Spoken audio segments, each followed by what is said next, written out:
सवारी की तलाश में अहमद अपने रिक्शे को बहुत दूर वीराने तक ले गया था। गर्मी, प्यास और हब्स ने उसकी हालत ख़राब कर दी थी। उसकी अम्मा ने रात को बताया था कि घर में राशन ख़त्म हो रहा है। सिर्फ यही परेशानी नहीं थी, बल्कि 3 महीने से घर का किराया भी नहीं दिया था। यही सब सोचकर वो ज़्यादा दूर निकल आया था। शाम ढल चुकी थी, रात होने वाली थी। जब वो वापस जाने का सोच ही रहा था कि उसने 3 नकाबश लड़कियों को देखा जो पाले बुर्के में दूर से आती दिखी। इस वीराने में कोई घर भी नहीं था, इसलिए उनकी मौजूदगी अजीब लगी, लेकिन उसने सोचा कि शायद वे रास्ता भटक गई हों या सवारी की तलाश में हों। लड़कियों ने आकर कहा, भाई क्या आप हमें नूर महल हवेली तक छोड़ सकते हैं? अहमद ने फ़ौरन हामी भर दी। वो खुश था कि वीराने में एक सवारी मिल गई। हवेली यहाँ से 3 किलोमीटर की दूरी पर थी। पेट्रोल बस इतना था कि वो वहाँ तक जा सकता था, लेकिन वापसी मुश्किल होती। उसने सोचा कि किराया मिलने पर पेट्रोल डलवा लेगा। रास्ते में लड़कियाँ आपस में हंस-हंस कर बातें कर रही थीं। वे एक जैसी उम्र और कद की लग रही थीं। फिर उनमें से एक लड़की बोली, भई हमारे पास किराया नहीं है, हम आपसे कहना भूल गए थे। ये सुनकर अहमद मायूस हुआ, लेकिन उसने ज़ाहिर नहीं किया। उसने कहा, कोई बात नहीं, आप तीनों वीराने में थीं, आपके साथ कुछ भी हो सकता था। मैं आपको वहाँ छोड़ देता हूँ। नूर महल हवेली पहुँचने पर लड़कियाँ बिना कुछ कहे रिक्शे से उतर गईं और हवेली में दाखिल हो गईं। हवेली के आसपास भी कोई आबादी नहीं थी। अहमद रिक्शा घुमा ही रहा था कि उसकी नज़र पिछली सीट पर रखी एक लाल थैली पर पड़ी। ये थैली लड़कियों में से एक के पास थी। अहमद ने रिक्शा रोका और थैली उठाकर हवेली की ओर चल पड़ा। हवेली में जाने का उसका मन नहीं था, लेकिन अमानत लौटाना ज़रूरी था। जैसे ही उसने दरवाजे पर हाथ रखा, वो खुद ब खुद खुलता चला गया। अंदर का नज़ारा खौफनाक था। हवेली में कोई रोशनी नहीं थी, ना ही किसी के होने का एहसास। अहमद घबरा कर बाहर आया और जल्दी से घर पहुंचा। अम्मी ने दरवाज़ा खोला। अहमद का परेशान चेहरा देख उन्होंने कुछ नहीं पूछा। जब उनकी नज़र लाल थैली पर पली तो उन्होंने खोल कर देखना चाहा। अहमद रोकना चाहता था, लेकिन इससे पहले अम्मी ने थैली खोल दी। जो कुछ थैली में था उसने अहमद के होश उड़ा दिए। अहमद एक गरीब परिवार का लड़का था। बचपन मुश्किलों से भरा था उसके। अब वो रिक्शा चलाते थे और घर का किराया देना सबसे बड़ी परेशानी थी। अहमद बचपन से जिम्मेदार था। जब अब्बू बीमार रहने लगे तो उसने चुपके चुपके रिक्शा चलाना सीख लिया। एक रात अहमद को अम्मी और अब्बू की सरगोशियों की आवाज़ सुनाई दी। उसने ध्यान से सुना तो जाना कि अब्बू को जिगर की बीमारी हो गई थी। उसका इलाज बहुत महंगा था, जो उनके बस की बात नहीं थी। अहमद के अब्बू अम्मी से कह रहे थे कि अब वो अहमद को रिक्शा चलाना सिखा देंगे ताकि उनके जाने के बाद परिवार को कोई परेशानी ना हो। अब्बू की ये बात सुनकर अहमद बिस्तर में लेटा पूरी रात रोता रहा। फिर उसने खुद ही अब्बू से इस ख्वाहिश का इजहार किया कि वो रिक्शा सीखना चाहता है। अब्बू उसकी बात सुनकर दुख से मुस्कुराए थे। धीरे धीरे सिर्फ 2 महीनों में अहमद ने भरपूर रिक्शा चलाना सीख लिया। रिक्शा सीखने के 5 महीने बाद ही एक दिन अब्बू चुपचाप इस दुनिया से चले गए। अहमद की उम्र उस वक्त सिर्फ 16 साल थी और कोई भी रात ऐसी ना गुजरी जब उसका तकिया आंसुओं से गीला ना हुआ हो। लेकिन उसने बिना किसी को एहसास कराए अपने नन्हे कंधों पर घर की सारी जिम्मेदारियां उठा ली। वो अम्मी या बहनों को ये महसूस नहीं होने देना चाहता था कि वे अकेली पड़ गई हैं अब्बू के गुजरने के बाद। अम्मी बहनों से कहने लगी कि वे स्कूल छोड़ दें, लेकिन अहमद ने उन्हें साफ मना कर दिया और खुद प्राइवेट तरीके से मैट्रिक करने का फैसला कर लिया। वो दिन भर रिक्शा चलाने लगा। 3 साल के भीतर वो एक माहिर रिक्शा चालक बन चुका था। लेकिन महंगाई बढ़ने के कारण घर चलाना मुश्किल होता जा रहा था। उसी दिन जब उसे 3 नकाबपोश लड़कियों की सवारी मिली थी, उनकी एक लाल थैली भी उसके पास रह गई थी। अम्मी ने अहमद के मना करने के बावजूद वो थैली खोल दी और अंदर निकले कीमती जेवरात देखकर वे दोनों हैरान रह गए। फिर अम्मी ने वो थैली वापस बंद की और कहने लगी, बेटा ये किसी की अमानत है और हम इसमें कोई खयानत नहीं करेंगे। यही अम्मी की तरबियत थी। अहमद ने हामी भरी और सोचा कि यकीनन वे लड़कियां इसे लेने वापस आएंगी। अम्मी ने थैली हिफाजत से अपनी अलमारी में रख दी और अहमद को ताकीद की कि किसी से इस बारे में जिक्र ना करें। अगली सुबह अहमद रोज की तरह उठकर रिक्शा लेकर निकल पड़ा, लेकिन दोपहर तक भी उसे कोई सवारी नहीं मिली। फिर अचानक उसके मन में ख्याल आया कि दिन के वक्त उस हवेली में जाकर देखे कि क्या वे लड़कियां वहां रहती हैं या नहीं। किसी को बताता कि उसके पास उनका एक कीमती खजाना पड़ा है तो कोई भी उसकी बात पर यकीन नहीं करता। उसने ठान लिया कि वो खुद ही इस राज से पर्दा उठाएगा। डर और सवालों से घिरा वो वापस अपने घर की ओर चल पड़ा। अहमद की कहानी कुछ अजीब मोड़ ले चुकी थी जब उसने अम्मी से कहा कि वो उस खजाने को देखना चाहता है। तो अम्मा ने वो थैली उसके सामने लाकर रख दी। चमकते हुए हीरे जवाहरात वैसे ही मौजूद थे जैसे कि पिछली रात उसने देखे थे। अम्मी ने सवाल किया, बेटा अहमद, क्या वो लड़कियां नहीं मिली जो ये खजाना छोड़ गई थी? अहमद ने सिर हिलाते हुए जवाब दिया, नहीं अम्मी, जहां वो लड़कियां उतरी थीं वो हवेली बिल्कुल वीरान पड़ी है। मैं आज भी वहां जाकर देख आया हूं। अम्मी ने थोड़ा रुककर कहा, तो ऐसा करते हैं, इसमें से थोड़ा सा सोना बेच देते हैं। घर का किराया भी भरना है और राशन के लिए भी पैसे नहीं है। लेकिन अहमद ने साफ इनकार कर दिया, नहीं अम्मी, यह हमारे पास किसी की अमानत है, हम उनकी इजाज़त के बिना इसमें से कुछ भी खर्च नहीं कर सकते। अम्मी ने उसकी बात पर सिर हिला दिया और ख़जाने को दोबारा अलमारी में रख दिया। लेकिन अब अहमद को लगने लगा कि जब तक ये ख़जाना उनके घर में रहेगा, वो इसी के बारे में सोचता रहेगा। उसे डर था कि कहीं उसकी नीयत ना बदल जाए। इसीलिए उसने तय किया कि वो उन लड़कियों को ढूंढेगा और उनकी अमानत उन्हें लौटा देगा। अगले दिन सुबह जब वो रिक्शा लेकर निकला तो इत्तेफाक से उसे उसी इलाके की सवारी मिल गई। वो एक बुजुर्ग आदमी था जो उसी दिशा में जा रहा था। बातचीत के दौरान अहमद ने बुजुर्ग से नूर महल हवेली के बारे में पूछ लिया।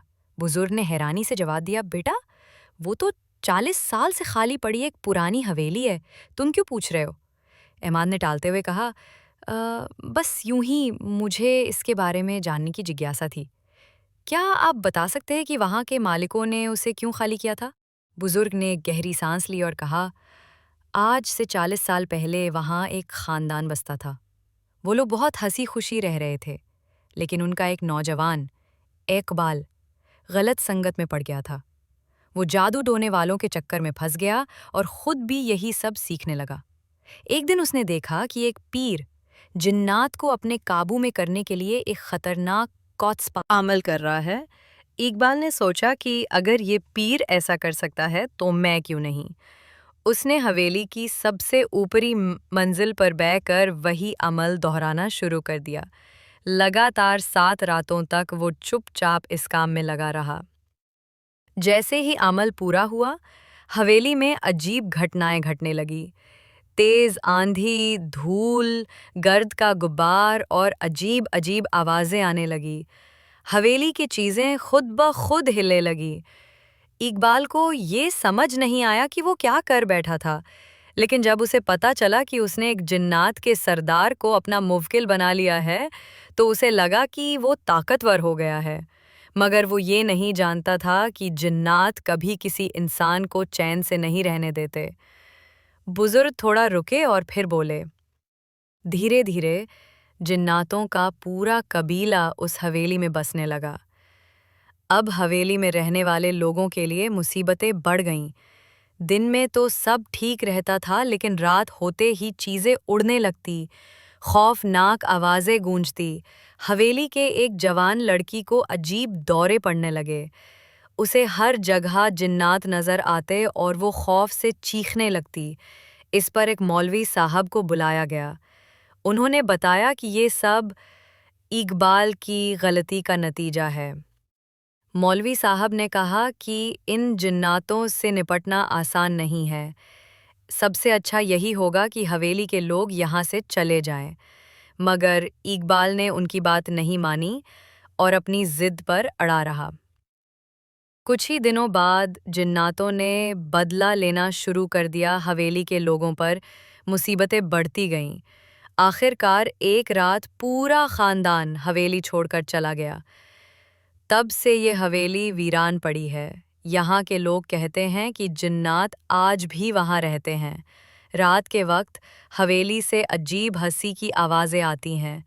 कई लोगों ने वहाँ छत पर परछाइयों को चलते हुए देखा है। इसीलिए रात को इस हवेली के पास कोई नहीं जाता। फिर एक मौलवी आया और उसने पूरे हवेली वालों को बताया कि उनके ख़ानदान के किसी फ़र्द से ये गलती हुई है कि उसने जिन्नात को सताया है। अब इसका सिर्फ एक ही हल है, वे ये हवेली छोड़कर कहीं दूर चले जाएं, क्योंकि इस जिन्नात के पूरे कबीले ने हवेली पर कब्ज़ा कर लिया है। अब वे किसी भी कीमत पर यहाँ से नहीं जाएंगे।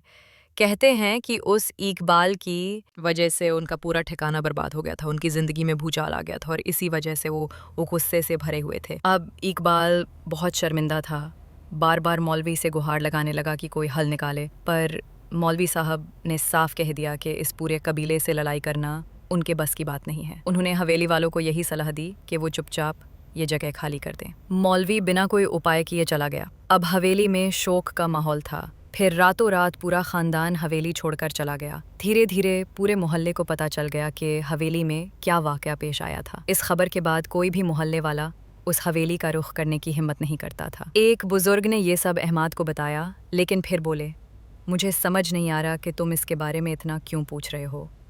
बुजुर्ग की बातों ने अहमद को बहुत कुछ सोचने पर मजबूर कर दिया। फिर उसने बुजुर्ग को सच्चाई बताने का फ़ैसला किया। उसने उन नकाबपोश लड़कियों के बारे में बता दिया कि किस तरह रात के आधे पहर वो उसके रिक्शे में कीमती ख़जाना छोड़कर खुद हवेली में चली गई थी। बुजुर्ग उसकी बात सुनकर हैरान रह गए। फिर बोले, तुम्हारी बात सुनकर तो यही लग रहा है कि वो ज़रूर जिन्नात के ख़ानदान की जिंजियाँ होंगी। हो सकता है कि वो सरदार की शहज़ादियाँ हों, क्योंकि लोगों का कहना है कि रात के आधे पहर इस हवेली से अजीबो गरीब आवाज़ें सुनाई देती हैं। कई लोगों ने छत पर चलते फिरते जिन्नात को भी देखा है। इसी वजह से हमारे इलाके के लोग रात के वक्त घर से बाहर नहीं निकलते। फिर अहमद ने बुजुर्ग से पूछा, लेकिन वो मेरे रिक्शे में कीमती ख़जाना छोड़कर ही क्यों गईं? ये बात मेरी समझ में नहीं आ रही। बुजुर्ग ने जवाब दिया, ये बात तो मैं भी नहीं जानता बेटा, लेकिन हो सकता है कि वे अपना ख़जाना लेने तुम्हारे पास दोबारा ज़रूर आए। अब उनकी मंजिल करीब आ गई थी। हवेली थोड़ी ही दूरी पर थी, लेकिन बुजुर्ग का कहना था कि जिन्नात रात के वक्त दिखाई नहीं देते, पर रात को पूरी हवेली में घूमते फिरते रहते हैं। अब अहमद का ध्यान सिर्फ उन नकाबपोश लड़कियों और ख़जाने पर था। उसने थोड़े बहुत पैसे जमा किए, मामूली सा राशन ख़रीदा और घर चला गया। लेकिन अब उसका ध्यान रिक्शा चलाने पर भी नहीं था। उसकी अम्मी अलग परेशान थी कि कहीं कोई चोर डाकू उस ख़जाने की वजह से घर में ना घुस आए। आखिरकार लड़के ने अपने दिल को मजबूत किया और रात में नूर महल हवेली जाने का फ़ैसला किया, बग़ैर अम्मी को बताए। जैसे ही रात हुई, वो नूर महल हवेली की तरफ निकल पड़ा। अपने रिक्शे को उसने थोड़ी दूर एक दरख्त के नीचे खड़ा कर दिया और पैदल नूर महल हवेली की ओर बढ़ने लगा। सारी गलियां सुनसान थीं, चारों ओर गहरा सन्नाटा था। इंसान तो दूर की बात, कोई परिंदा भी पर मारता नहीं दिख रहा था। रात का अंधेरा गहराता जा रहा था। हवाओं में अजीब सी सिहरन थी, जैसे कोई छुपकर सब कुछ देख रहा हो। इंसान तो दूर की बात थी, यहाँ कोई जानवर तक नजर नहीं आ रहा था। अहमद के दिल में खौफ तो था, मगर फिर भी वो हिम्मत जुटाकर हवेली के अंदर दाखिल हो गया। हवेली जो दिन में उजड़ी और सुनसान दिखती थी, अब रोशनी से जगमगा रही थी। सरफराज खुद को एक दरख्त के पीछे छुपा चुका था। तभी अचानक हॉल का बड़ा दरवाज़ा खुला और अहमद ने एक ऐसा मंजर देखा जिसे देखकर उसका खून जम गया। दरवाजे से 3 खूबसूरत लड़कियां निकली। उनके लंबे सुनहरे बाल थे और उन्होंने रेशमी चोंगे पहने हुए थे। वे हंस-हंस कर एक दूसरे से बातें कर रही थी। जैसे ही अहमद ने उनकी आंखों में देखा, वो पहचान गया कि ये वही जंजादियान थी जो उस रात नकाबपोश बनकर उसके रिक्शे में बैठी थी। अहमद समझ गया कि उन्होंने उसे देख लिया है। वे उसी दरख्त के पास आकर खड़ी हो गईं जिसके पीछे वो छुपा था। मुझे यहाँ आदमी की बू आ रही है, एक जंजादी ने फुसफुसाकर कहा। हाँ, लेकिन भला कोई इंसान यहाँ आने की हिम्मत कैसे करेगा? दूसरी जंजादी बोली, सब जानते हैं कि इस हवेली पर हमारे पूरे कबीले का राज है। अहमद की सांसें थमने लगी। तभी तीसरी जिंजादी बोली, चलो, अब्बू हुजूर से कहते हैं कि जिनजादों को भेजकर यहाँ की देखभाल करवाएं। जैसे ही वे तीनों अंदर जाने लगी, अचानक अहमद के पांव पर किसी कीड़े ने कार लिया। उसके मुंह से दर्द भरी चीख निकल गई। वो तीनों एकदम पलटी और उसे घूरने लगी। रिक्शे वाले, तुम इस हवेली के अंदर कैसे आए? एक जनजादी ने पूछा। कांपती आवाज में अहमाद बोला, मैं किसी गलत इरादे से यहाँ नहीं आया। मैं जानता हूँ कि ये जन्नात की हवेली है, लेकिन आपकी एक अमानत मेरे पास रह गई थी, इसलिए उसे लौटाने आया हूँ। जनजादियों की आंखें चमक उठी। अज़मारा जिनजादी आगे बढ़कर बोली, ओ वो जेवरात, हाँ हम गलती से अपने रिक्शे में छोड़ आए थे। कहाँ हैं वे? अहमाद ने सफाई दी। मैंने सोचा पहले ये देख लूं कि आप लोग यहीं रहती हैं या नहीं, इसलिए आज उन्हें साथ नहीं लाया, लेकिन आप जब कहेंगी मैं उन्हें लेकर आ जाऊंगा। अज़मारा जिनजादी मुस्कुराई। ठीक है, तुम यहाँ मत आना। अगर हमारे रखवाले जिन्नात ने तुम्हें देख लिया तो तुम्हें नुकसान पहुंचा सकते हैं। मैं खुद तुम्हारे घर आ जाऊंगी। अहमाद ने उसकी बात सुनकर सहमति में सिर हिला दिया और तेजी से वहां से निकल आया। घर पहुंचते ही अम्मी ने उसकी खौफदा शक्ल देख ली। बेटा क्या हुआ, तबीयत तो ठीक है ना? अहमाद ने अम्मी को सब कुछ बता दिया। सुनकर अम्मी घबरा गई। ये तूने क्या कर दिया? अगर वे जिन्नात तुझे कोई नुकसान पहुंचा देते तो? अमानत तो अमानत होती है, चाहे वो किसी इंसान की हो या जिन्नात की, अहमाद ने कहा। अगली रात अचानक दरवाजे पर दस्तक हुई। दरवाज़ा खोलते ही अहमाद ने देखा, सामने एक नौजवान लड़की खड़ी थी। उसने दुपट्टे से अपना चेहरा छुपा रखा था, मगर उसकी आंखों से अहमाद पहचान गया कि ये अज़मारा जिनजादी थी। क्या मुझे अंदर आने का नहीं कहोगे? अज़मारा जिनजादी ने मुस्कुराकर पूछा। अहमाद हिचकिचाया, लेकिन फिर धीरे से अंदर आने का इशारा कर दिया। अज़मारा ने घर के हर कोने को गौर से देखा। अहमाद असंदूक से जेवरात निकाल लाया और अज़मारा को सौंप दिए। वो बहुत खुश हुई। ये मेरे लिए बहुत खास है, उसने कहा। वैसे तो हमें किसी चीज़ की कमी नहीं, लेकिन जो चीज़ पसंद आ जाए उसे हासिल करना मेरी आदत है। जैसे ही उसने जेवरात अपने हाथ में लिए, वो अचानक गायब हो गई। अहमाद ने राहत की सांस ली, लेकिन कहानी अभी ख़त्म नहीं हुई थी। कुछ दिन बाद रात के 1 बजे अहमाद एक सड़क के किनारे खड़ा था। तभी उसे फिर वही खनकती हुई हंसी सुनाई दी। उसने घबराकर पीछे देखा। वो तीनों जिनजादियां फिर उसके सामने खड़ी थीं। एक जिनजादी ने मुस्कुराकर पूछा, रिक्शे वाले हमें हवेली तक छोड़ दोगे? अहमाद का दिल जोर से धड़कने लगा। वो कुछ बोल पाता इससे पहले ही दूसरी जिनजादी ने मजाक उड़ाते हुए कहा, देख तो ये कितना डरा हुआ है, अभी तो हमने अपना असली रूप भी नहीं दिखाया। तीसरी जिनजादी अज़मारा आगे बढ़कर बोली, रिक्शे वाले मुझे तुम्हारी ईमानदारी बहुत पसंद आई है। मैंने आज तक किसी इंसान को इस नज़र से नहीं देखा। मुझे तुमसे दोस्ती करनी है। अहमाद सन्न रह गया। दूसरी जिनजादी ने कहा, अज़मारा से दो। अहमाद अजीब कश्मकश में फंस चुका था। उसे इनकार भी नहीं करना था, मगर हाँ भी नहीं कह सकता था। अगर उसने दोस्ती कबूल कर ली तो जिनजादियाँ आम हर वक्त उसके सामने आती रहेंगी। अज़मारा ने मुस्कुराकर कहा, मैं तुम्हारी जिम्मेदारियां कम करना चाहती हूँ। मैं तुम्हारी जिंदगी को बेहतर बना सकती हूँ। अहमाद के पास अब कोई चारा नहीं बचा था। उसे कोई फैसला लेना ही था। उस जिन्नानी की बात ने उसे हैरत में डाल दिया था, लेकिन फिर उसने अपने दिल की रजामंदी के साथ दोस्ती के लिए हामी भर ली। वो जिन्नानी कहने लगी कि वो चंद दिनों तक उसके घर में रहना चाहती है, लेकिन इसके लिए उसे अपने घर वालों से कोई बहाना बनाना होगा। वो उसके रिक्शे में बैठकर पूरी दुनिया देखना चाहती थी। अब वो दोनों जिन्न चले गए थे, लेकिन अज़मारा उसके साथ उसके घर जा रही थी। वो खौफजदा था कि कहीं उसकी अम्मी इस लड़की को देखकर घबरा न जाए, लेकिन वो अम्मी को ये हकीकत नहीं बताने वाला था कि अज़मारा इंसानी लड़की नहीं, बल्कि एक जिन्नानी थी। रात के आधे पहर जब वो अपने घर पहुंचा तो अम्मी ने ही दरवाज़ा खोला। उन्हें अपने बेटे के साथ एक लड़की खड़ी देखकर हैरानी हुई। जब अम्मी ने पूछा तो उसने झूठ बना दिया। ये लड़की उदास हालत में सड़क पर खड़ी थी। बहुत बुरे हालात से गुजर कर आई है, इसलिए कुछ दिन हमारे पास रहेगी, फिर किसी शेल्टर होम में चली जाएगी। उसकी इस झूठी कहानी पर जिन्नानी ने बड़ी हैरत से उसका चेहरा देखा, लेकिन उसने नज़रें चुरा ली। वो उसे कैसे बताता कि हमारे समाज में चाहे कोई लड़की हो या जिन्नानी, किसी नौजवान के साथ आधी रात को उसके घर आना अच्छा नहीं समझा जाता। अम्मी ने उसके झूठ पर यकीन किया या नहीं ये तो पता नहीं, मगर उनकी नज़रें उस जिन्नानी के गले में पड़े खूबसूरत सोने के गुलबंद, हाथों में मोटे सोने के कंगन और कानों की बालियों पर टिक गई। शायद इसी वजह से वो लड़की को शक भरी निगाहों से देख रही थी। अज़मारा किसके से खबले में रहने लगी। जब भी वो रिक्शा चलाकर घर लौटता तो वो खुशी से दरवाज़ा खोलती। फिर अम्मी और छोटी बहनों के सो जाने के बाद वो उसके साथ रिक्शे में बैठकर बाहर निकल आती। वो उसे हर उस जगह ले जाता जहां वो जाना चाहती थी। धीरे धीरे उसकी अम्मी और बहनों से भी उसकी अच्छी दोस्ती हो गई। फिर एक दिन जब वो घर आया तो अम्मी कहने लगी, देखो तो सही, ये लड़की कितनी अच्छी है। आज मकान मालिक दरवाजे पर शोर मचा रहा था तो इस बेचारी लड़की ने अपने कानों की सोने की बालियां निकालकर उसे दे दी। मैं तो शर्मिंदा हो गई, मगर मजबूर भी थी। उसकी अम्मी की इस बात ने उसे और भी हैरत में डाल दिया।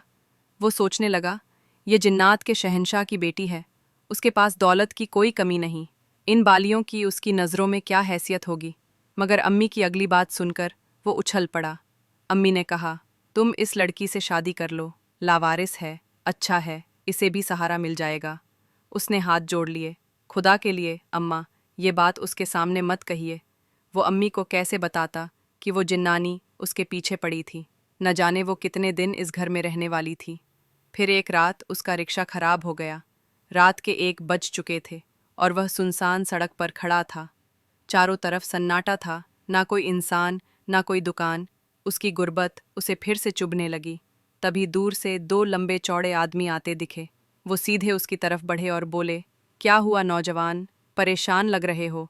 चलो, हम तुम्हारी मदद करते हैं। कुछ ही सेकंड में उन्होंने उसका रिक्शा ठीक कर दिया और कहने लगे, हम किसी के कहने पर यहाँ आए हैं। जब वो घर पहुंचा तो आज़मारा दरवाजे पर उसका इंतज़ार कर रही थी। अब अम्मी के बजाय ज़्यादातर वही दरवाज़ा खोलती थी। वो मुस्कुराते हुए बोली, मैंने ही इन दोनों जिन्नाओं को तुम्हारे पास भेजा था मदद के लिए। अब वो समझ गया कि वो आदमी आधी रात को उस सुनसान सड़क पर क्यों आए थे। फिर एक दिन अज़मारा कहने लगी, मैं वो झील देखना चाहती हूँ जिसका पानी आसमान की तराहेज नीला होता है। वहाँ मैं आज तक नहीं गई।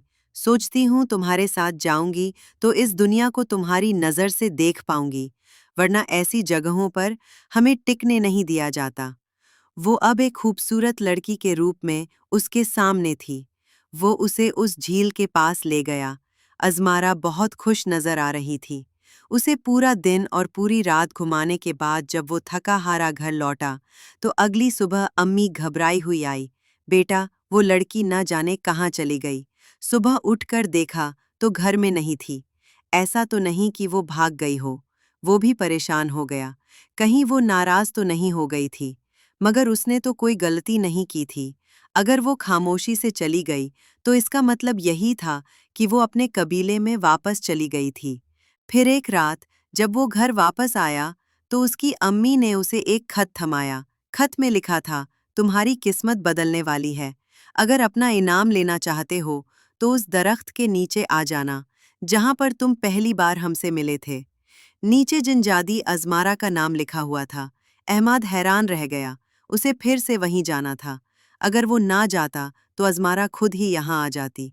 उसने फैसला किया कि इस बार रिक्शा नहीं निकालेगा बल्कि पैदल ही वहाँ जाएगा। रात का सन्नाटा था जब वो उस दरख्त के नीचे पहुंचा। कुछ ही देर बाद उसके कानों में चंचल हंसी की आवाज़ें गूंजने लगी। दूर से ही रंगीन लिबास नजर आए और वो तीनों जिन जादियां हंसती मुस्कुराती हुई उसके पास आ गईं।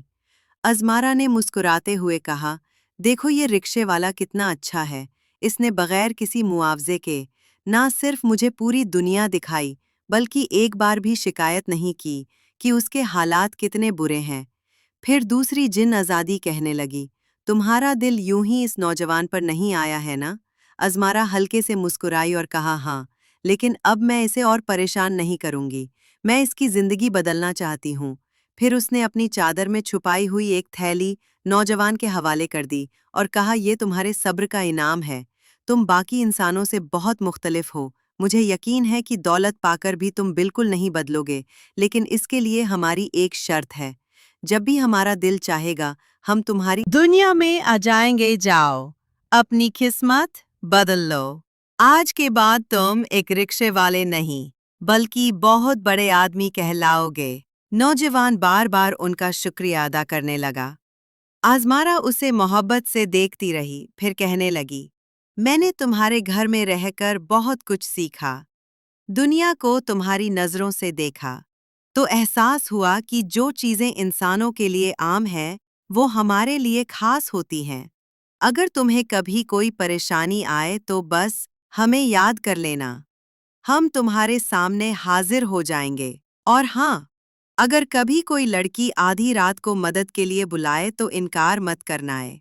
यह कहकर अजमारा मुस्कुराई और देखते ही देखते तीनों जिन्नाजादियां वहां से गायब हो गई।